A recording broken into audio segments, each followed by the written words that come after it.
Yung buntot ng tuna guys, ito. Pipirituhin ko guys. Nilagyan natin ng kalamansi, pinisaan natin.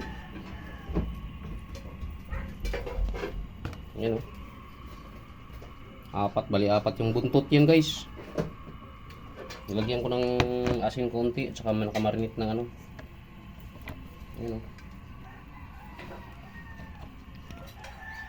Pipirituhin natin ito mga kahabi. Baon nila mamaya. Lagyan natin ng mantika. Ito na yung ano natin, maliit na fry. Umpisa na tayo mga guys. Guys, magpipirito tayo guys ng ano, buntot ng tuna. Ang baon sa ating kabahadot naman.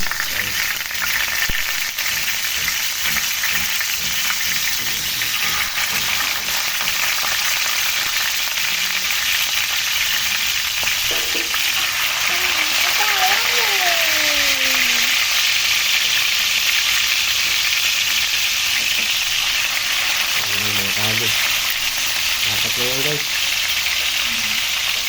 Balikan namin kayo mamaya. Pagbalik na rin na natin mga kahabi. Buntot po ng tuna yan. Ano guys, babalik na rin natin mga kahabi. Ito, gagabalik na rin oh. Yun.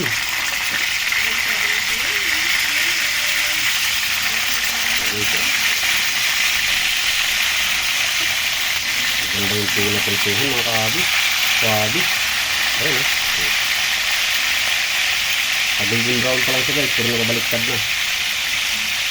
Iba talaga pag quality is that. Kasi babalikan namin kayo mamaya mga kahabi pag luto na yung lahat. Ayan na guys. Baliktarin natin ulit sa kabila guys, para ma-sure na maluto. Ayan sa kabila guys. Ayan. Pero luto kasi mga kahabi. Hindi sila gano'n yung golden brown. Kasi hinaano natin yung apoy natin guys.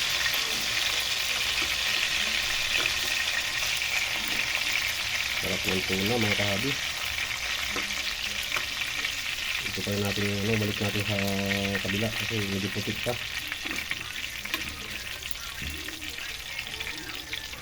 Mahinang-mahina lang yung apoy natin mga kahabi. Ayan. Guys, so, tingnan mo naman yung ano niya oh.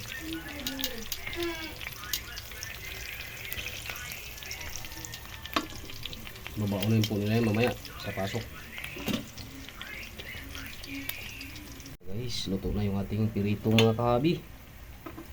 Okay, tignan natin. Okay, perfect na mga kahabi. Dito ko tatapusin yung aking video mga guys. Pa-support and like naman po.